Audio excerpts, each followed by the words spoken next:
Assalamualaikum warahmatullahi wabarakatuh. Alhamdulillahi rabbil alamin wal aqibatu lil muttaqin wala udwana illa 'alal zalimin. Ashhadu an la ilaha illallah wahdahu la syarika lah waliyus salihin wa khaliqul khalqi ajma'in wa razikuhum wa ma min dabbatin fil ardi illa 'ala Allahi rizquha wa ya'lamu mustaqarraha wa mustawda'aha kullun fi kitabin mubin. Wa asyhadu anna Muhammadan 'abduhu wa rasuluhu as-sadiqul amin sallallahu alaihi wa ala alihi at-tayyibin wa azwajihi at-tahirati ummahatil mu'minin wa ashabihi غر الميامين ومن تبعهم بإحسان إلى يوم يمتاز فيه أصحاب الشمال عن أصحاب اليمين. أما بعد فأوصي نفسي وإياكم أيها المسلمون وأياتها المسلمات بتقوى الله عز وجل رب الأرض والسماوات فإنه قد فاز المتقون. يا أيها الذين آمنوا اتقوا الله حق تقاته ولا تموتن إلا وأنتم مسلمون. معاشر المسلمين معاشر المسلمات الحاضرين والحاضرات والمستمعين والمستمعات والمشاهدين والمشاهدات رحمني الله وإياكم جميعا. Para kaum muslimin, kaum muslimat, baik yang hadir maupun yang menyaksikan, jemaah Masjid Zaid ibn Thabit Pekanbaru yang saya muliakan, yang saya hormati dan yang saya cintai. Alhamdulillah, Allah mengizinkan kita kembali menyambung silsilah ilmu ini. Mudah-mudahan menjadi pengikat yang kuat di antara kita di dunia ini dan mudah-mudahan bermanfaat di akhirat nanti. Amin ya rabbal alamin. Salawat dan salam kepada baginda Rasulullah, junjungan alam, imam ikutan dan teladan kita, yang kita taati insyaallah secara mutlak karena perintah Allah kepada kita. Semoga hati kita dipenuhi dengan cinta kepadanya yang dengan sesungguhnya dan sebenar-benarnya, yaitu memilih apa yang dipilih oleh Nabi dan menjauhi apa yang tidak disenangi oleh Nabi alaihi salatu wassalam. Dan yang paling dicintai Nabi dari kita adalah mengikuti agamanya ini, mengikuti sunnah-sunnahnya ini, dan yang paling dibencinya adalah tidak mengikutinya dan mengikuti selainnya atau merubah bagian dari agamanya ini. Mudah-mudahan Allah SWT menjadikan kita yang senantiasa menegakkan apa yang beliau sunnahkan dan menjauhi apa yang beliau tidak inginkan. Amin ya rabbal alamin. Semoga selawat bersambung kepada keluarganya, para istri, anak-anaknya, serta keturunannya, dan para sahabat yang setia mengikutinya, dan seluruh kaum muslimin dan muslimat sampai datangnya hari kiamat. Kaum muslimin dan muslimat dirahmati Allah. Doa kita pula untuk para orang tua kita, ayah dan ibu kita, para guru, abuya, ustadz dan kiai-kiai kita, serta para sahabat, saudara, mara dan andai tolan kita. Semoga yang masih hidup di bawah lindungan taufik Allah SWT dibimbing dengan hidayah, inayahnya sampai husnul khatimah. Dan semoga yang sudah mendahului kita Allah berikan ampunan dan rahmat, dan semoga diikuti oleh doa-doa anak-anak mereka yang saleh yang masih hidup, dan semoga kita termasuk di antaranya yang senantiasa mendoakan orang-orang tua kita, para guru dan ustaz-ustaz kita. Amin ya rabbal alamin. Khususnya pada masa ini atau pada kesempatan ini, imam kita Muhammad Ibn Idris Ibn Al-Abbas Al-Syafi'i Al-Muttalibi alaihi rahmatu rabbi wa salamuhu alaih. Kaum muslimin dan muslimat, masih berkaitan dengan masalah yaitu al-bayanul khamis yang berkaitan dengan al-aqyisah, itu ijtihad para ulama. Dan di sini seolah-olah Imam Asy-Syafi'i ingin mengatakan kepada kita, ijtihad itu tidak semua orang melakukannya, sebab harus menguasai banyak sekali, dan di antara yang beliau sebutkan adalah syarat utamanya yaitu mengetahui bahwasanya seluruh Al-Qur'anul Karim bilisanin atau innama nazala bilisanil Arab, turun dalam bahasa Arab. Oleh sebab itu memahaminya mesti menurut bahasa Arab, menurut bahasa Arab, bukan menurut bahasa terjemahan, tapi adalah menurut bahasa Arab, dialektikanya bahasa Arab. Seperti orang Arab memahaminya, begitulah harus dipahami, bukan dipahami dengan bahasa lain. Kemudian wal ma'rifatu binasikhi kitabillah min mansukhihi atau mansukhihi, mengetahui mana ayat yang menasakh dan dinasakh. Karena ini penting, sebab ada di antara hukum yang sudah ditukar oleh Allah SWT dengan hikmahnya, lalu kita membaca dalil tentang itu lalu kita amalkan, pada dia sudah tidak berlaku lagi. Tidak berlaku lagi. Maka seorang yang berijtihad, seorang alim mesti mengenali hal itu. Wal fadhi fi tanzilihi, mana yang wajib di dalam kitabnya, mana yang dari sisi bab adab dan anjuran serta hal-hal yang sifatnya mubah, juga harus diketahui oleh seseorang sehingga tidak menyamaratakan. Kita sebagian kan ingin semua orang sederajat dengan kita. Nak jubah semuanya, nak boleh ke sarung, nak boleh kan? Ya. Saya dulu ketika awal pulang khutbah di suatu masjid, awalnya karena tidak sempat pulang pakai jubah. Setelah khutbah ternyata ini salafi wahabi ini. Itu. Pada khutbah yang kedua, setelah itu pakai, karena tidak sempat pulang pakai pakaian habis kuliah, lalu karena pakai celana dan pakai baju apa nih, baju takwa namanya, baju koko ya. Ternyata ini baru yang moderat. Akhirnya banyak yang minta nomor, tak termasuk tuan-tuan, tak tahu saya. Banyak yang minta. Kalau yang kemarin tidak banyak, ada beberapa tapi tidak ramai. Apalagi setelah pakai sarung. Jadi kaum muslimin dan muslimat, nah ini masalahnya mengenal mubahat ini. Tidak bisa kita jadikan bahwa jubah mesti begini dan tak pakai jubah mesti begini, dah. Jelas kan? Ada yang mabun mubahat. Jadi ini seorang alim harus mengetahui ini. Kemudian wal ma'rifah bil mawdi' allazi wada'a Allah bihi nabiyyah. Ini sudah kita bahas kemarin, yaitu mengetahui posisi di mana Allah menempatkan nabinya. Ini lebih penting lagi. Sehingga tidak nanti menjadikan nabi seolah-olah salah satu dari pihak ulama yang berikhtilaf. Kan ulama kadang berbeda pendapat dalam suatu masalah. Lalu kita tempatkan Nabi sebagai, kalau 3 pendapat, Nabi pendapat keempat. Boleh tak? Seolah-olah Nabi sederajat dengan ulama itu.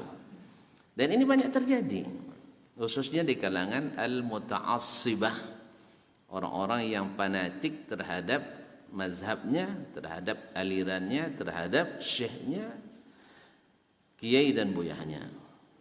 Jadi mereka asal ustaz bertitah, kiai menurunkan perintah, walaupun membacakan hadis 1000 hadis baginya tidak berharga. Karena alasannya apa? Ustaz ini lebih paham daripada terhadap hadis itu. Pasti dia tahu hadisnya, walaupun dia tidak sebutkan. Subhanallah, di mana kita tahu dia paham hadis padahal dia tidak sebutkan hadisnya. Nah, di sini pentingnya belajar kita bahwa kalau sudah Nabi yang bertitah, semua titah-titah yang lain harus tunduk kepadanya. Nah, dan tentu saja bagi sebagian atau segelintir yang punya kepentingan membuat orang tidak di-upgrade ilmunya, supaya orang tunduk dan patuh sampai mencium kakinya, pantangan disebutkan dalil-dalil seperti ini. Sebab apa?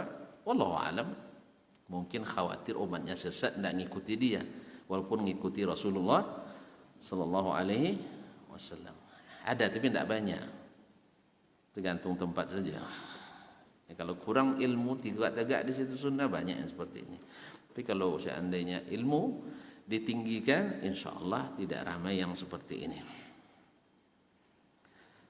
Sebab apa? Minal ibadah anhu, karena Nabi itu berfungsi menjelaskan dari Allah SWT. Apapun dia datang dari Allah, Nabi tukang jelaskan. Makanya ironis bila Nabi sudah menjelaskan tapi belum juga jelas. Ini sudah kita bahas panjang dan lebar kemarin, yaitu Nabi sudah jelaskan tapi masih belum jelas. Ini berbahaya nih kaum muslimin muslimat. Ya, tidak mengetahui ini.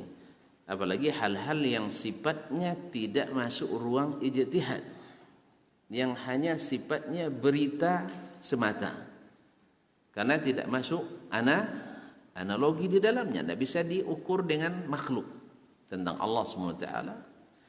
Bahkan tentang sebagian makhluknya saja tidak bisa diukur dengan yang dikiaskan, dianalogikan yang abstrak dengan yang konkret. Itu analogi yang berbeda, tidak bisa dipakai. Antara makhluk dengan makhluk saja tidak bisa dijadikan, semuanya tidak bisa dikias, tidak semuanya bisa dikiaskan. Ada yang bisa, ada yang tidak. Antum kiaskan kambing dengan gajah tidak masuk, ya? Masuk kambing dengan gajah, kan tidak masuk lah. Antum kiaskan ayam dengan onta, tidak masuk. Rupiah dengan dolar tidak bisa, Pak. Ini kaum muslimin dan muslimat dirahmati Allah SWT. Jadi antara kias ada yang boleh dan tidak. Nah, disinilah penting penjelasan dari Nabi SAW.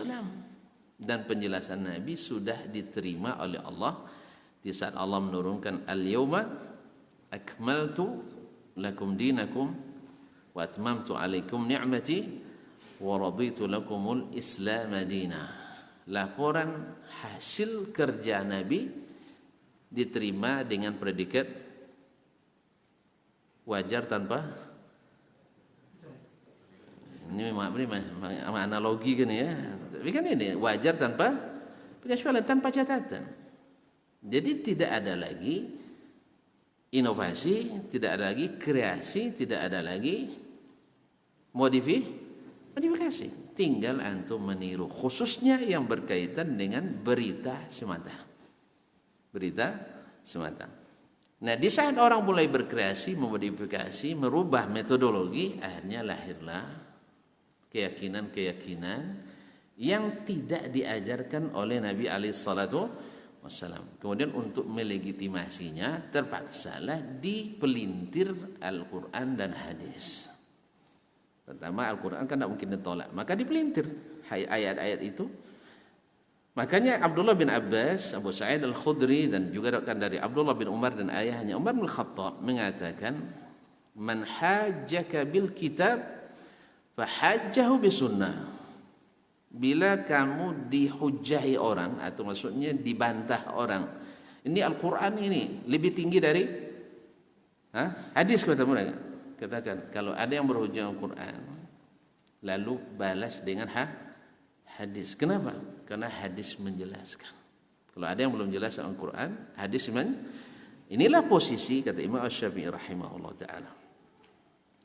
Yaitu minal ibanati anhu, menjelaskan dari Allah apa yang datang dari Nabi menjelaskan apa yang datang dari Allah, apa yang difardukannya, fi ma ahkama fardu fi kitabih, apa yang sudah disebutkan hukum fardunya secara tegas jelas dalam Alkitabnya, wa bayyanahu ala lisani nabi, dan dijelaskannya melalui lisan nabinya. Seperti pembagian yang sebelumnya al-abyina atau bayan yang 5 macam tadi. Wa ma arada bi jami'i faraidih, dan apa yang dia inginkan dari seluruh yang difardukannya. Wa man arad, siapa yang dia inginkan, apa yang diinginkan oleh Allah dan siapa yang diinginkannya masuk dalam kewajiban itu. Akullu khalqihi am ba'dhum duna ba'd, apakah semua makhluknya atau sebagian tanpa sebagian yang lain. Wa maftarada 'ala an-nasi min ta'ati wal intihai ila amrihi, dan apa yang Allah fardukan kepada manusia untuk taat kepadanya, maksudnya kepada Nabi, wal intihai ila amrih, dan menyelesaikan perkara kita dengan perintah Nabi alaihi salatu wassalam. Jadi apapun perselisihan yang terjadi di antara umat ini, kalau mau selesai ngadunya ke Rasulullah sallallahu alaihi wasallam. Inilah orang-orang beriman. Orang beriman kalau Nabi putuskan tidak ada pilihan. Sesuai tak sesuai dengan akal, sesuai tak sesuai dengan keinginan, wajib ditaati. Tidak boleh lagi ada pilihan. Karena Allah bersumpah, fala wa rabbika la yu'minun hatta yuhakkimuka fima syajara bainahum. Demi Rabbmu mereka tidak beriman sampai mereka menjadikan kamu sebagai hakim yang memutuskan di antara apa yang mereka perselisihkan. Maka kita, manhaj kita, dakwah kita adalah segala hal yang diperselisihkan, maka kembalinya kepada Rasulullah sallallahu alaihi wasallam. Karena Nabi sudah khabarkan bahwa ikhtilaf pasti terjadi. Pasti terjadi. Kalian mau selesai, kembali alaikum bisun wa sunnatil khulafa ar-rasyidin al-mahdiin min ba'di, dan sunnahnya para khulafa ar-rasyidin. Sebagian kita tidak, khulafa bikin sunnah menurut kita, atau dalam bahasanya dalam tanda petik bid'ah hasanah, kita pun ingin tambah pula. Ya, yang dibolehkan Nabi itu sunnah khulafa ar-rasyidin, jangan ditambah lagi. Apa yang mereka buat diikuti, tapi yang tidak mereka buat jangan diikuti. Kalau kita tidak nambah lagi, seolah-olah kita khulafa ar-rasyidin yang baru pula. Berhenti pada sunnatul khulafa ar-rasyidin, karena hanya itu yang dapat rekomendasi dari Nabi alaihi salatu wasallam. Jangan kita katakan, oh Umar bikin ini, Abu Bakar bikin ini, Utsman bikin ini, lalu kita bikin ini pula. Karena tidak ada rekomendasinya. Ada rekomendasinya sunnati wa sunnatil khulafa ar-rasyidin. Berarti yang dibuat oleh para khulafa ar-rasyidin itu sunnah Nabi. Karena itu takrir dari Nabi alaihi salatu wassalam. Jadi tidak ada lagi ini. Cuma kadang-kadang kan kita dihadapkan dengan ini kan bikinnya ulama besar. Itu ya, ulama besar kita. Jangankan ulama kecil saja tidak. Ulama kecil saja kita tidak. Lalu gimana caranya? Apakah ulama besar yang kita salahkan? Kita katakan, kalau memang ada dalil dari Al-Quran dan Hadis, dan ada ulama selain dia tidak sepakat dengan pemahamannya, ya kita katakan kita berlindung di balik ulama tadi, khususnya di kalangan khulafa, di kalangan sahabat. Kecuali bila sahabat semuanya tanpa kecuali ijma' berbeda dengan apa yang kita pahami secara zahir dari dalil itu, kita katakan mereka lebih paham. Semuanya Pak, tidak mungkin, karena ijma' umat itu maksumun. Karena Nabi katakan umatku tak akan pernah sepakat seluruhnya berbuat kesesatan. Tapi kalau seandainya Abu Bakar ini pendapatnya, Umar begini pendapatnya, Zaid, Ali begini pendapatnya, lalu masing-masing mereka beralasan, maka bila khilaf di antara mereka terjadi, kita boleh khilaf pula. Ada yang milih pendapat Abu Bakar, silakan. Ada yang milih pendapat Umar, silakan. Milih pendapat Ali, silakan. Yang tak boleh itu adalah kalam. Kalam tak boleh. Jelas? Saya pilih pendapat Ali bin Abi Thalib radhiyallahu anhu. Antum pilih pendapat Abu Bakar, lalu perang kita di gara-gara itu. Tak boleh. Jelas? Tapi kalau mereka semua sepakat, kita tak boleh keluar dari mereka punya pendapat. Baik. Kemudian beliau menyambung, "Tsumma ma'rifatu ma daraba fiha min al-amthal." Di antara simpul-simpul ilmu itu, kata Imam Asy-Syafi'i. Kan tadi simpul-simpul ilmu semuanya ya. Berarti mengetahui bahwa bahasa Arab itu bahasa Al-Qur'an, itu simpul ilmu. Siapa yang berbeda dengan ini berarti sudah merusak simpul ilmu ini. Akan dijelaskan lebih lanjut oleh beliau. Mengetahui nasikh mansukh, mengetahui posisi Nabi sallallahu alaihi wasallam sebagai penjelas dari Allah Subhanahu wa taala, itu wajib diketahui. Thumma ma'rifatu ma daraba fiha min al-amthal ad-dawali ala ta'atihi al-mubayyinati li ijtinabi ma'siyatihi. Kemudian mengenali tamsil-tamsil yang Allah buat yang menunjukkan kita mesti taat kepadanya. Ya, permisalan yang Allah buat atau Allah sebutkan dalam Al-Qur'an bahwasanya misalnya wa daraballahu mathalan lil ladzina kafaru imra'ata nuhi wa imra'ata lut kanata tahta 'abdaini min ibadina salihaini fa khanatahuma. Allah buat permisalan bagi kita tentang orang-orang kafir itu seperti istri Nabi Nuh dan Nabi Lut. Ini sebagai tamsil bagi kita yang menunjukkan bahwa orang yang taat sekalipun dipimpin oleh orang yang tidak taat mungkin sukses dalam hidupnya, mungkin berhasil. Makanya Asya istri Fir'aun dijadikan tamsil juga oleh Allah Subhanahu wa taala, wa daraballahu lil ladzina amanu imra'ata Fir'aun. Sebaliknya siapa yang tidak taat sekalipun suaminya Nabi, sekalipun keponakannya Nabi, ya, seperti Abu Talib, innaka la tahdi man ahbabta. Jadi sekalipun keturunan Nabi tetapi tidak taat, tidak selamat. Ini kan wadawali ala ta'atihi, yang menunjukkan kita, mengarahkan kita untuk taat kepada Nabi alaihi salatu wassalam, atau taat kepada Allah dan Rasulnya sallallahu alaihi wasallam. Dari Allah buat tamsil-tamsil. Umat-umat yang sombong, umat-umat yang tidak mau nerima, semuanya ditamsil supaya apa? Supaya kita punya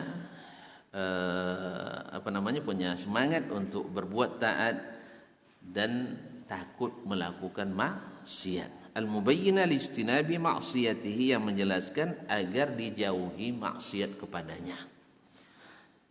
Kemudian ini termasuk min jima'il ilm, simpul-simpul ilmu. Wa tarkul ghaflati 'anil hadzi, termasuk pula simpul ilmu, jangan sampai meninggalkan lalai daripada mencari keberuntungan. Apa maksudnya keberuntungan di akhirat? Itu bagian kita untuk mencapai kebahagiaan. Dengan apa? Ya tentu saja dengan taat kepada Allah dan Rasulnya sallallahu alaihi wasallam. Walazdiyadu min nawafilil fadli, sehingga kita bersemangat menambah hal-hal yang sunat dan utama. Misalnya di Muharram ini, ya, ada termasuk salah satu bulan yang sangat dianjurkan untuk banyak berpuasa padanya. Ditanya ayyus siyam afdal, qala ba'da Ramadan, qala siyamu syahrillahil muharram, yaitu puasa pada bulan Allah. Semua bulan Allah, tapi disandarkan muharram kepada Allah sebagai ta'zim dan tasyrif, idafatu tasyrif, itu memuliakan bulan ini.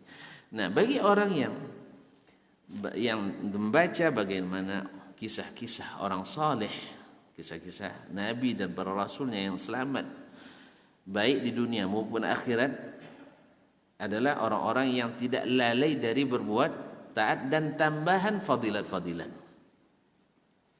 Maka tamsil-tamsil tersebut ini termasuk simpul-simpul ilmu. Berarti benarlah kata Imam Abdurrahman Ibn Al-Qasim, seorang ulama tabi'in yang mengatakan, atau tabi'at tabi'in, yang mengatakan qalilul ilmi ma'at taqwa katsir wa katsiruhu ma'a ghairi taqwa qalil. Sedikit ilmu tapi bertakwa sama nilainya dengan ilmu yang banyak. Tapi katsirul ilmi ma'a ghairi taqwa qalil. Yang banyak ilmunya tanpa takwa sama nilainya dengan yang sedikit. Barangkali pernah saya katakan di depan Bapak dan Ibu yang saya muliakan, satu batang sawit panen 200 kilo sekali panen, dengan 1 hektar yang panennya juga 200 kilo. Bapak pilih yang mana? Dia satu batang ya, pupuknya tidak banyak. Ya sebanyak-banyak makan sawit lah, pupuknya tetap untuk sebatang juga. Kalau sehektar banyak pupuknya Pak. Kemudian untuk upah mendodosnya, ya walaupun kita bilang mau tidak dodos satu batang 200.000, mau tidak orang? Mau kan? Tapi kalau 1 hektar 200.000, saya tidak tahu ya. Jangan sudah kebanyakan ini. Saya tidak punya sawit. Nah, mikir orang kan? Atau suruh dipilih, antum pilih, saya kasih upah 200.000 yang 1 batang atau yang 1 hektar. Nah, 1 batang. Jadi ilmu itu begitu kaum muslimin. Siapa yang mengamalkan ilmunya sekalipun sedikit, lebih mulia dari orang yang banyak ilmunya tapi tidak bermanfaat baginya. Jadi ilmu yang dimanfaatkan itu adalah yang mengalir, yang diamalkan. Bukan hanya sekedar teoritis yang tidak diiringi dengan aplikasi. Jadi kaum muslimin dan muslimat dirahmati Allah SWT, maka seseorang ketika berilmu tujuannya bukan hanya lil ilmi.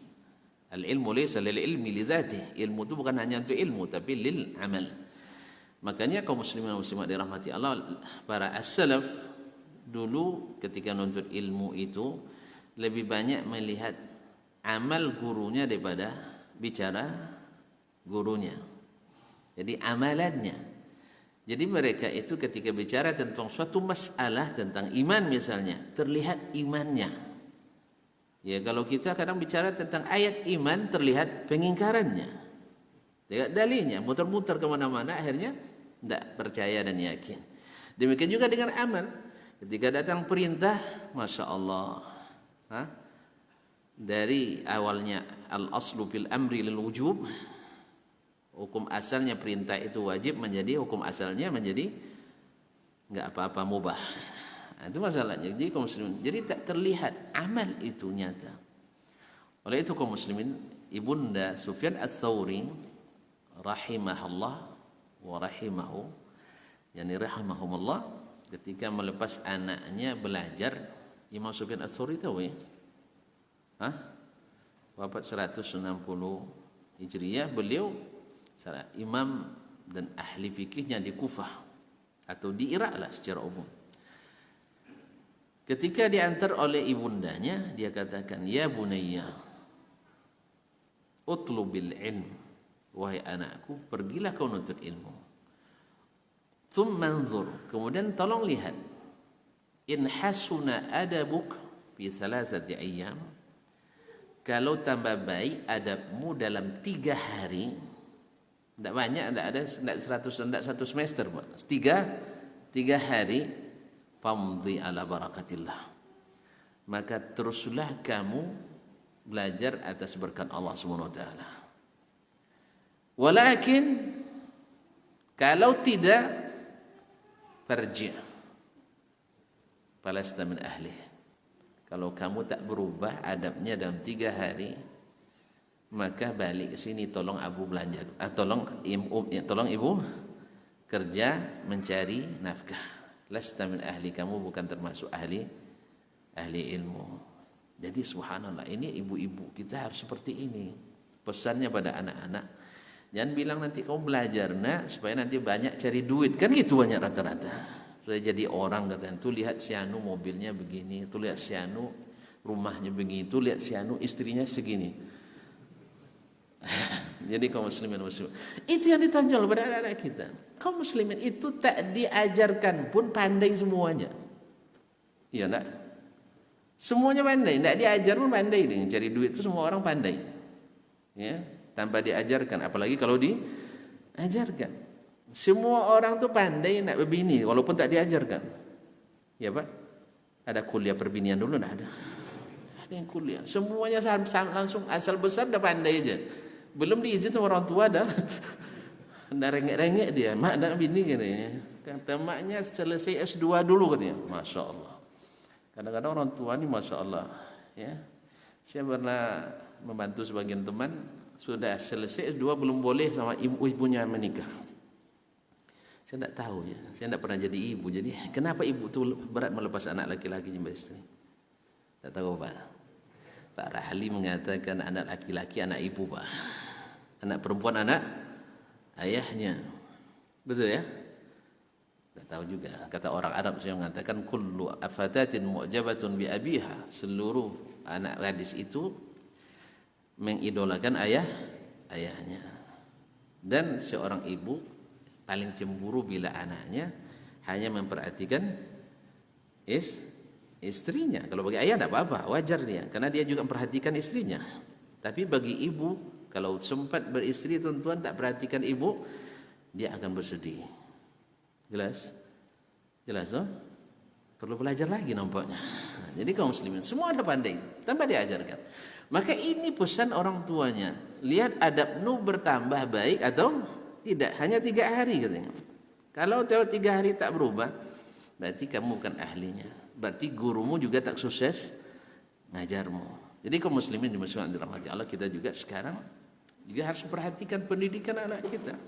Mana yang merubah akhlaknya, mana yang merubah adabnya menjadi lebih baik, atau justru semakin menuntut ilmu semakin garang pada orang tuanya, semakin melawan pada orang tuanya. Seperti ada yang anekdotnya, ada yang kuliah di suatu jurusan, baru kuliah kan selesai bilang sama ayahnya, ya sejak saya belajar ilmu ini saya jadi ragu ayah saya katanya. Karena diajarkan tidak boleh secara a priori meyakini sesuatu kecuali diteliti dulu. Jelas? Ini kaedahnya, tidak boleh langsung yakin kecuali setelah penelitian, diteliti dulu. Harus di riset dulu.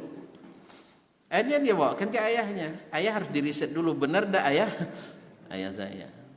Lalu jawab sama ayah. Ayahnya lebih pintar walaupun tak kuliah. Kadang-kadang yang tidak kuliah lebih pintar. Dia katakannya, betul nak. Sejak kamu kuliah ini ayah pun ragu kamu anak saya katanya. Ada banyak berubah. Ragu anak saya. Ada banyak berubah kamu katanya. Dulu jadi anak yang taat, sekarang anak pembangkang. Yang seperti ini berarti tidak berhasil kita dalam pendidikan. Ada lagi yang dulu kalau minta ke ayahnya pakai pijit dulu punggungnya kan. Terus sekarang enggak, karena sudah ada WA, dipoto duit 100 ribu 5 lembar. Lalu ditulis chatting di bawah dikit, komentar kan, ayah kirim seperti ini. Ayahnya pun, ini anak sudah berubah ya. Ini dipoto pula telapak tangannya. Telapak tangan dipoto sama ayahnya, lalu dikirim sama anak, terima seperti ini. Astagfirullahaladzim. Kaum muslimin dan muslimat dirahmati Allah. Kemudian, jadi jangan sampai ilmu itu tidak ada hasilnya sama sekali pada diri kita. Semakin untuk ilmu, semakin rusak akhlak kita, semakin rusak akidah kita, semakin rusak adab kita, bahkan mungkin juga semakin rusak ibadah ibadah kita dan keyakinan kita. Berarti ilmu tidak manfaat. Dulu yakin, sekarang ragu. Dulu taat, sekarang tidak taat. Yang seperti ini, makanya perlu introspeksi kita setiap hari, dan juga para pendidik, para dai, para orang tua, semuanya harus senantiasa memperhatikan ini. Baiklah kaum muslimin dan muslimat. Wal wajibu 'alal alimin. Ini sekarang Imam Syafi'i ingin ingatkan para pembawa ilmu, baik ulama maupun para penuntutnya. Fal wajibu 'alal alimin alla yaqulu illa min haitsu 'alimu. Wajib bagi orang-orang yang berilmu alla yaqulu illa min haitsu 'alimu. Tak boleh berbicara kecuali dengan ilmu yang mereka ketahui. Makanya kalau tuan-tuan bertanya nanti dengan seorang ustaz, bertanya seorang buya, kiai, lalu dia tidak menjawab, jangan dipaksa. Berarti dia mungkin belum mengetahuinya, atau dia ada ketakutan. Dia ingin orang lain menjawabnya dibanding dia. Karena kata Nabi SAW, al-qudat thalatha, orang yang membuat keputusan hukum itu 3, 2 di neraka, 1 di ya. Jadi siapa yang berfatwa tanpa ilmu itu sama dengan membawa dia ke neraka. Makanya dilarang berfatwa tanpa ilmu. Ini peringatan bagi orang-orang yang berilmu. Sebagaimana pula orang berilmu juga tidak boleh diam terhadap kebatilan. Kalau dia wajib berkata dengan ilmu, maka juga tidak boleh diam kalau ada ilmunya. Tentu saja melihat situasi dan kondisi seperti maratib yang dipelajari oleh dalam mengingkari suatu kemungkaran dan kebatilan. Yaitu kalau kebatilan itu atau kemungkaran itu dirubah, hilang, ini wajib dilakukan. Kalau seandainya kemungkaran itu dicegah, melahirkan kemungkaran lebih besar, haram untuk diingkari. Ya, haram untuk diingkari. Awalnya orang buat maksiat, habis itu murtad dari agama, maka maksiat ini tidak boleh dicegah dulu. Tidak boleh dicegah dulu. Mana yang lebih berat, murtad atau maksiat? Ada kisah diceritakan oleh salah seorang syekh di sana, Syekh Muhammad Abdul Karim Al-Khadiri. Beliau pernah di Afrika. Ada dai di sana, alhamdulillah, alumni Universitas Islam Madinah berhasil mendawai salah seorang bupatinya. Bupati ini kepala suku pula. Di sana kan kesukuan lebih kuat. Makanya bupati itu tidak begitu berkuasa dibanding kepala suku di salah satu Afrika Tengah waktu itu. Saya lupa namanya, Benin atau yang lain. Dia ceritakan. Nah, ketika masuk Islamnya bupati ini, tentu dia ingin umumkan di depan para orang-orang sukunya, yang waktu itu disebutkan oleh Syekh tidak kurang dari 35.000 orang. Banyak tuh kalau tuan-tuan kepala suku punya 35.000 orang, banyak. Kuat kan? Lumayan. Dikumpulkan. Walaupun mungkin tidak semuanya hadir, tapi ramai sekali. Jam'in ghafir, kata Syekh.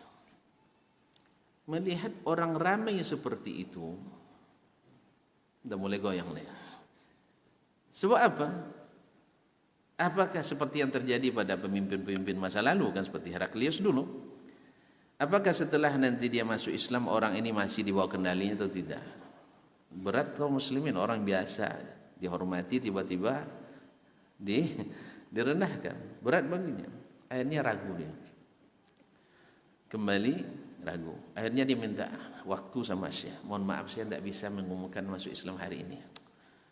Padahal Dubes sudah diundang waktu itu. Jadi kaum muslimin dan muslimat dirahmati Allah. Banyak pejabat-pejabat kedua negara yang ikut dalam prosesi itu. Karena ini pejabat, ini kan penting. Kemudian untuk memberikan support dan motivasi kepadanya.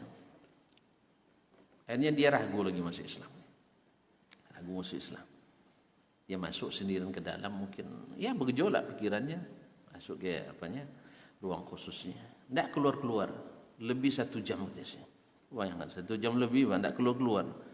Ini orang udah mulai bisik-bisik ini, macam-macam lah. Biasa kan? Ada apa?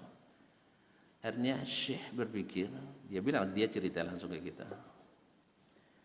Ini dia ingat ayat dalam Al-Quran, waj'al af'idatan minan nasi tahwi ilaihim, doa Nabi Ibrahim. Jadikanlah hati-hati manusia itu cenderung ke Baitullah. Maka dia panggil keponakannya, anak saudara dari bupati tadi, tolong bisikkan ke pamanmu, kalau dia jadi masuk Islam, saya beri 3 hadiah. Yang pertama, saya hajikan gratis. Ya, itu yang pertama. Yang kedua, saya pertemukan dengan pejabat di Arab Saudi. Yang ketiga, saya lupa, entah tambah istri saya tidak tahu lah. Saya lupa yang ketiga hadiahnya. Akhirnya mendengar baru 1 yang disampaikan, naik haji, kembali semangatnya. Ternyata luah, subhanallah.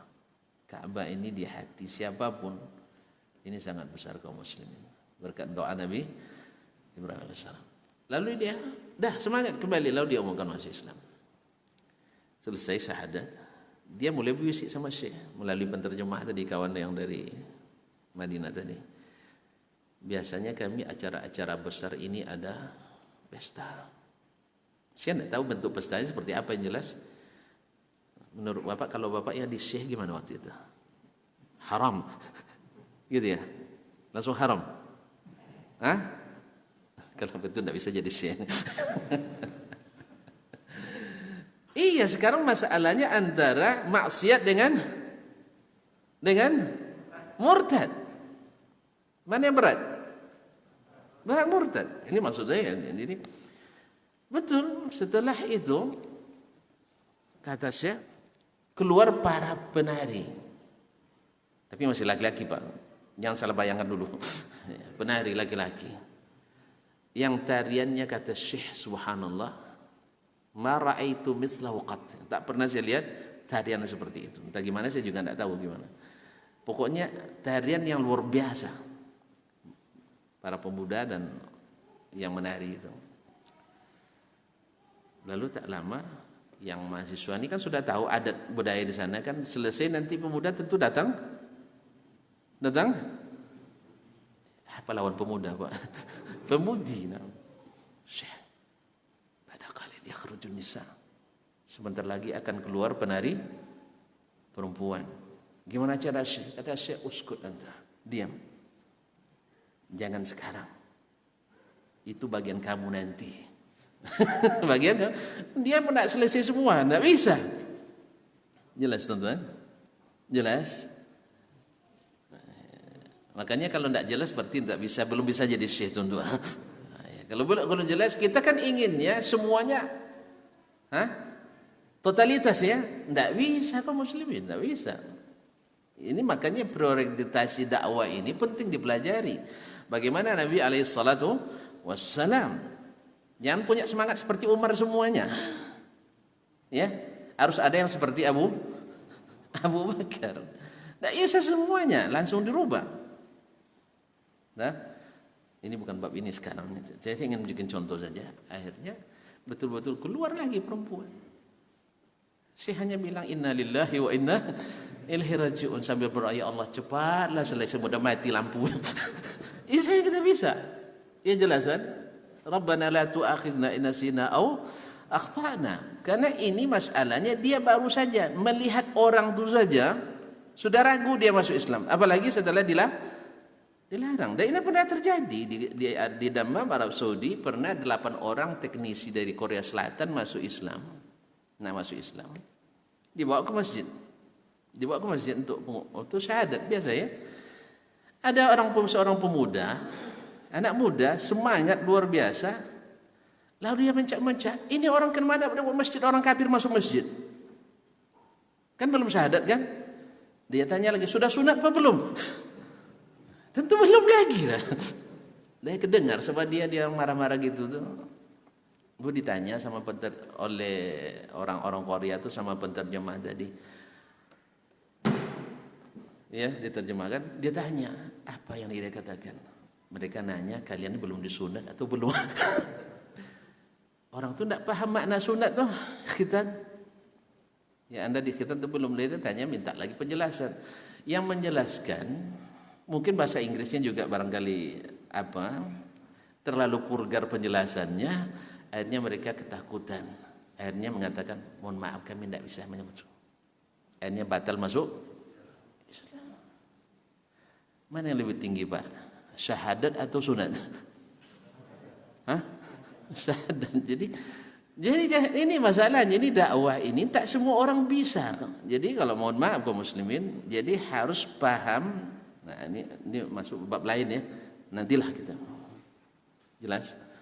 Nah, jadi maka orang yang berilmu mesti tidak berbicara kecuali dengan ilmu. Ilmu itu bukan hanya ilmu tentang sahihnya hadis, tentang datangnya ayat, makna ayat, tidak, tapi apa saja, siapa yang diwajibkan, bagaimana wajibnya seperti tadi disebutkan, dan kapan diwajibkan, situasi seperti apa ini dilakukan, dan tidak bisa dijadikan secara tidak bisa disamakan dengan semua situasi dan kondisi.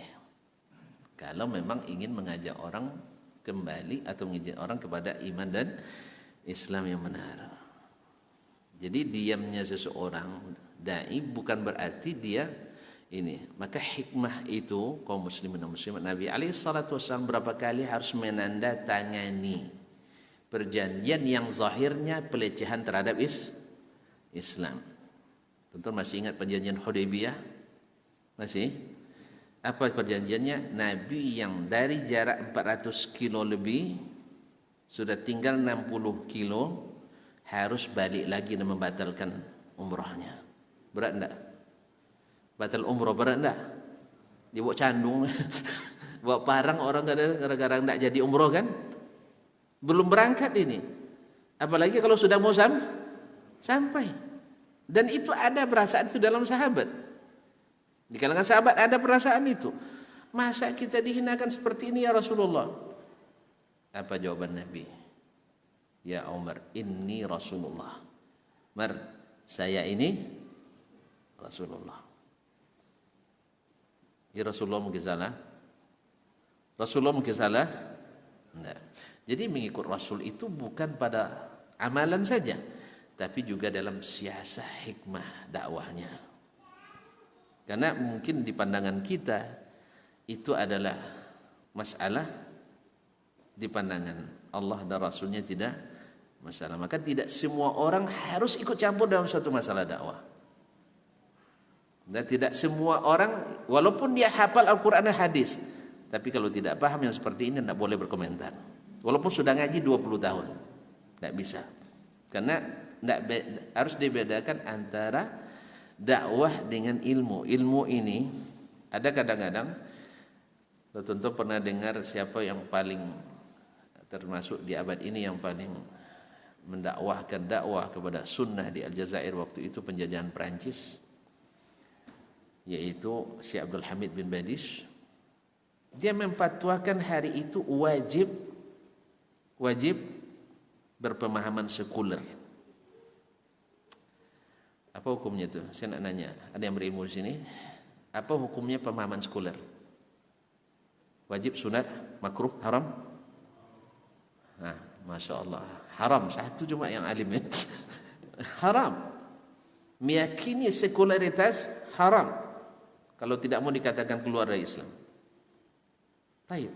Syekh sekarang memfatwakan wajib berpemahaman sekuler. Nah, gimana tuan-tuan? Berarti Syekh keluar dari Islam? Hah? Jawablah. Ini kaum muslimin dan muslimat. Tidak. Sebab Prancis waktu itu ingin menjadikan urusan agama bagian dari urusan penjajah. Mungkin tidak Islam diurus oleh orang kafir? Hah? Mungkin campur tangan orang kafir dalam Islam? Orang Islam saja banyak merusak Islam, apalagi orang kafir. Coba lihat, kita banyak rusak agama kita gara-gara banyak dari anak-anak kita belajar ke orang kafir, baik langsung ke negeri mereka atau belajar dari guru-guru yang tamatan didikan orang-orang kafir. Maaf, non muslim. Masih berlaku non muslim, salah bilang saya. Belajar pada orang non muslim. Baik langsung maupun tidak langsung. Apalagi ini yang ngurusnya langsung orang Perancis. Maka di sini irtikabu akhafid dararain berlaku. Walaupun Syekh tidak bermaksud untuk mengatakan sekuler itu harus kita yakini, enggak. Tapi maksudnya jangan tolak ini. Coba kalau ditolak nanti mereka akan ambil alih urusan agama kita. Maka akhirnya ini menjadi tameng bagi kaum muslimin di Aljazair waktu itu untuk menolak aturan dan undang-undang yang dibuat oleh penjajah Perancis untuk mencampuri urusan agama. Karena Perancis kan sekuler, maka kembalikan senjata itu ke mereka. Jelas? Kalau boleh urusan politik, saya bicara politik sekarang. Ya, cuma takut nanti tidak termakan oleh kita semua, jadi fitnah pula. Jelas? Nah. Baik, kembali ke sini. Fal wajibu 'alal 'alimin alla yaqulu illa bin haitsu 'alimu. Wajib seorang berilmu itu tidak berkata-kata kecuali apa yang mereka ketahui. Wa qad takallama fil ilmi, sebab Imam Syafi'i memberikan apa? Alasan kenapa tidak boleh bicara kecuali dengan apa yang kita ketahui. وقد تكلم في العلم من لو أمسك من بعض ما تكلم فيه منه لكان الإمساك أولى به وأقرب إلى السلامة أو من السلامة له إن شاء الله. Sebab apa? Ada yang berbicara tentang ilmu, padahal kalau dia menahan diri dari sebagian apa yang dia ikut bicara di dalamnya, pasti menahan diri itu lebih selamat, lebih baik dan lebih dekat kepada keselamatan baginya. Berapa banyak kita terlanjur berbicara tapi akhirnya menjadi sesuatu yang berakibat tidak baik. Lakana al-imsaku aula bihi wa aqraba min as-salamati lahu insyaallah. Lebih selamat daripada berbicara. Dan inilah sebenarnya as-salafus salih, mereka selalu seperti yang diriwayatkan oleh sahabat, dulu ditanya mereka tentang fatwa. Padahal ulama itu, kata Abdullah bin Mas'ud waktu itu, kalian hidup hari ini di zaman banyak ulamanya, sedikit penceramahnya. Akan datang masanya nanti kalian hidup di zaman penceramahnya lebih banyak dari ulamanya. Saya tidak tahu zaman ini zaman ulama atau zaman penceramah. Yang penceramah ya, sehingga penceramah asal pandai bercakap sudah dianggap ulama di kita di zaman. Dan Abdullah bin Mas'ud sudah ingatkan itu. Maka para ulama dulu, ketika ulamanya yang banyak, maka seorang alim bila ditanya dia percaya melepas. Jangan tanya saya, tanya sepulan, dia lebih paham. Jangan tanya sepulan, tanya saya lebih paham. Kalau sekarang tidak dijawab, seorang alim kadang-kadang was-was. Jangan nanti tanya ke yang tak patut ditanya. Pada hari ini karena ulama sedikit, sehingga yang tak ulama dianggap sebagai ulama, sehingga orang nanya nanti. Jadi ada sebab kenapa sebagian dari orang yang diberi sedikit ilmu hari ini jangan tanya syanu dan sebagainya. Karena apa? Sebab apa? Ada sebagian yang berjawab dengan ilmu, ada yang sebagian menjawab dengan perkiraan dan perasaan. Main kira-kira. Makanya kaum muslimin dan muslimat dirahmati Allah, kalau dulu enggak. Kalau seandainya ada yang tanya si fulan, dia lebih alim. Datang lagi si fulan yang ditunjuk, jangan saya itu si fulan lebih alim. Sampai akhirnya kembali kepada alim yang pertama. Di saat itu baru dia berfatwa. Oh sekarang enggak. Kenapa aku tanya sama dia? Itu masalahnya. Marah orang. Kenapa tanya sama dia? Apa tahunya dia dan sebagainya. Kenapa? Karena kita kurang ilmu hari ini, bro. Sehingga menganggap orang lain juga kurang ilmu seperti kita. Kalau kita orang berilmu itu bila permasalahan diselesaikan oleh saudaranya, dia merasa plong, merasa lapang. Untung nggak saya yang menjawabnya. Untung nggak saya yang jawabnya. Kalau kita hari ini, kenapa dia? Saya yang harus menjawabnya. Kenapa? Kita hidup di zaman banyak penceramah, sedikit ulama. Dulu enggak, banyak ulama sedikit penceramah, sehingga ulama itu takut pada Allah Subhanahu wa taala. Takut mereka memberikan fatwa. Allah musta'an. Dan terjadinya kegaduhan, perselisihan yang tak berhenti ini akibat apa? Karena semua berbicara. Dan masalah supporternya lebih ahli kadang berbicara daripada ulamanya. Supporter ini masalahnya banyak yang lebih ahli, lebih paham nampaknya. Oleh itu kaum muslimin dan muslimat, ya kalau kita tidak menguasai ilmu tersebut, cukup jadi pendengar yang baik. Cuma benar-benar baik. Saya kalau buka di medsos itu saya lebih banyak jadi pendengar yang baik. Walaupun masalahnya kita juga balak kita hari ini kajian juga disiarkan. Nanti banyak yang kadang-kadang bahasa yang orang yang tidak hadir kadang tidak bisa klarifikasi dan konfirmasi. Atau ada karena semangat dalam menyampaikan, ada yang sampai salah mengucapkan. Ya, seperti contoh kemarin ada yang ingatkan saya, terima kasih, jazakallahu khairan. Ketika saya mengatakan bahwasanya kaidah itu diriwayatkan dari Imam Ali bin Abi Thalib radhiyallahu anhu. Lalu saya katakan bahwa kaidah itu tidak sahih dari Ali bin Abi Thalib. Sanadnya gelap. Lalu saya berandai-andai waktu itu, seandainya sahih pun, kan itu saya katakan, maka kita katakan mohon maaf.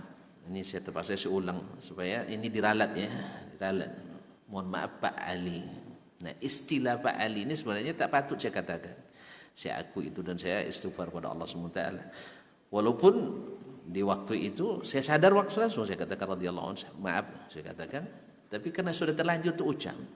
Dan ini bagi yang tidak menyenangi dianggap pelecehan. Bisa saja ditafsirkan seperti itu. Karena memang tidak patut saya katakan Pak Ali radhiyallahu taala anhu. Oleh sebab itu saya mencabut kembali ungkapan itu. Jadi ada kadang kata-kata yang tak patut terucap. Nah, oleh sebab itu kaum muslimin dan muslimat, saya sangat berapresiasi bila ada yang memang menyampaikan langsung. Itu sangat baik sekali. Walaupun sampai hari ini saya minta identitasnya, dia tidak mau menjelaskan. Justru memaksa saya untuk dan sebagainya. Itu urusan lain lagi nanti. Ya saya selesaikan nanti insyaallah taala. Ya kaum muslimin dan muslimat, ya tapi ini adalah masukan yang berharga. Sekalipun apapun niatnya, siapapun orangnya, saya sangat mengapresiasi dibanding dengan kalau seandainya sudah menjadi topik pembahasan lagi nanti di majelis lain, kan lebih berbahaya. Maka dari sekarang saya sampaikan bahwa ungkapan itu adalah kekeliruan dan astagfirullahalazim, saya bertobat kepadanya, mudah-mudahan tidak terulang kembali kata-kata seperti ini. Wallahu musta'an. Baiklah kaum muslimin dan muslimat dirahmati Allah. Jadi ada di antara kata Imam Syafi'i, kenapa orang beralim itu mesti bicara sesuai ilmunya? Ya, kalau kita bikin contoh hari ini, banyak orang bicara misalnya tentang pandemik ini dan dia bukan bidangnya. Sehingga melahirkan kegaduhan pula di antara kaum muslimin. Ada yang bilang tuh lihat negeri itu karena orangnya tetap ke masjid, tak ikut protokoler tapi tidak kena. Kan ada begitu? Kaum muslimin dan muslimat dirahmati Allah. Jelas kaedah kita dari Nabi SAW, al-hadharu la yunji minal qadar. Sikap hati-hati tidak harus selamat dari takdir. Jelas? Walaupun kita hati-hati ikut protokoler, bahkan tak keluar-keluar dari rumah, tapi kata Allah jadi kena. Ya Pak? Ya. Tetapi Allah perintahkan kita untuk hati-hati. Sama kita naik mobil, ikut jalur resmi, tidak melanggar aturan lalu lintas. Baik. Lalu kita terjadi kecelakaan juga. Terjadi kecelakaan. Nah, apakah karena saya salah atau karena memang ini takdir? Takdir. Saya katakan 2 kali saya ditabrak, 3 malah. Ditabrak orang dari belakang. Bukan rem mendadak, tidak. Sudah 2 menit, lumayan Pak 2 menit ya. 2 menit itu kalau lari-lari 60 berapa tuh? Hah, jaraknya itu? Ya Pak. Hah? Berarti sudah nyaman berhenti, tiba-tiba di belakang tabrak lampu merah. Beda kalau rem mendadak. Kita lihat lampu kuning, tambah gasnya kan, tiba-tiba merah di rem, itu salah kita. Ini enggak.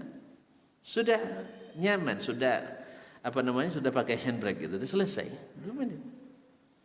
Pas ditabrak tuh lampu hijau lagi setelah itu. Dan ternyata al-hazar la yunji minal qadar. Tetapi kita disuruh untuk mengikuti langkah-langkah hati-hati. Makanya Nabi ketika ada ta'un di suatu negeri, kalian di luarnya jangan masuk. Supaya apa? Supaya jangan terjangkiti. Dan bila kalian di dalamnya jangan keluar supaya tidak membawa bibit.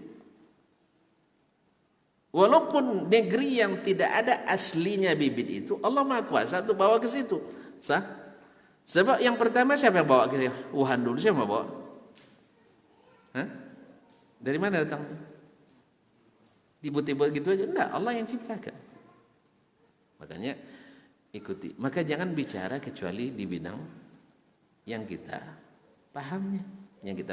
Kalau tidak, akhirnya menimbulkan lahir pula 3 mazhab baru. Mazhab konspirasi, ya, sehingga akhirnya yang pemilik mazhab ini mencurigai pemerintah, mencurigai nakes, ya, mencurigai para dokter. Baik, ikhwani billah. Saya tak tahu, dalam hal ini kita harus bicara dengan ilmu kita. Kalau antum bukan ahli kesehatan, mohon ditahan lidahnya, mohon ditahan mulutnya. Kalaupun tidak yakin, dalam hati saja, jangan biar pecah di perut, jangan pecah di mulut. Banyak kena tempiasan nanti, pecah di mulut, banyak kena kotorannya. Biarkan di perut kita. Saya tidak yakin, silahkan, itu urusan antum. Tapi jangan sampai merusak sesuatu yang sudah ditetapkan oleh para ahlinya. Sudah berapa dokter spesialis yang meninggal Pak? Tidak tahu juga. Untung Bapak tidak ngikuti, takut. Syukurlah. Saya sekali-kali itu kalau tidak salah sudah 47 orang secara nasional meninggal. Tapi kalau memang tak berbahaya menurut dokter ahli kesehatan, kenapa mereka pakai APD? Tahu APD Pak? Alat pelindung diri berapa lapis itu? Cobalah nanti pakai sampai di sini, sampai di rumah nanti pakai parlak dulu atau plastik, bungkus dengan plastik aswai, nanti kepalanya mungkin lubang sedikit. Tahan tonton sejam jadilah. Yang ini saja katanya harus dibuka sekali 10 menit kan? Ya, yang ini aja masih banyak lubangnya. Untuk apa mereka pakai kalau memang tidak berbahaya? Jelas. Jadi mohon maaf sebesar-besarnya kepada para ustadz siapapun, tolonglah berbicara sesuai ilmu kita. Jangan masuk pada ruang-ruang yang bukan khusus kita. Kalau antum tak percaya atau punya bukti yang lebih patut dipercaya, tetapi sebagian besar ahlinya mengatakan itu tidak benar, antum pakai silakan, tetapi jangan sebarkan kepada orang lain. Allah musta'an. Baik. Sebab berbicara dalam hal yang tidak kita ketahui menimbulkan penyesalan di akhir nanti. Kalau diam, kenapa saya tidak diam? Lebih baik diam daripada bercakap. Allah musta'an. Maka sampai di sini nanti akan ada penjabaran kembali kepada bahasa Arab, bahasa Al-Quran. Kenapa begitu penting ini diketahui? Mudah-mudahan hari besok masih tersisa untuk kita dan kita bahas bersama Imam Asy-Syafi'i rahimahullah ta'ala. Lebih dan kurang mohon dimaafkan. Terima kasih atas segala perhatian. Wa subhanakallah bihamdik asyhadu an la ilaha illa anta astaghfiruka wa atubu ilaik. Wassalamualaikum warahmatullahi wabarakatuh.